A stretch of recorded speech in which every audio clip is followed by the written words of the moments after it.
প্রিয় দর্শক, আসসালামু আলাইকুম। তো দর্শক, যাকে দেখতে পাচ্ছেন তার নাম হচ্ছে আখি।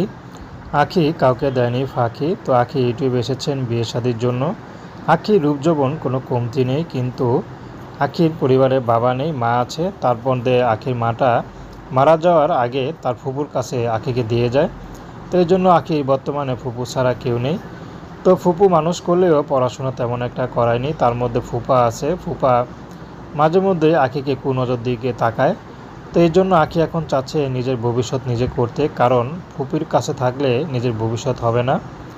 তো আখি তো ফুপু তো আখিকে বিয়ে দিতে পারবে না, এই জন্য আখি নিজে ইউটিউবে এসেছেন। যদি ভালো একটা জীবনসঙ্গী পায় তাহলে বিয়ে শাদী করবে। সে যেমনই হোক না কেন, হোক বিবাহিত বয়স্ক, তাতে কোনো সমস্যা নেই। যদি বুড়োও হয়, আখি বিয়ে শাদী করতে রাজি আছে, কারণ বুড়োরাই ইয়াং মেয়েদের বেশি পছন্দ করে। তো দর্শক, এই ছিল আখির জীবনের সংক্ষিপ্ত জীবন কাহিনী। তো প্রেম, ভালোবাসা, বিয়ে শাদী করা একান্ত আপনাদের ব্যক্তিগত ব্যাপার। আসসালাম।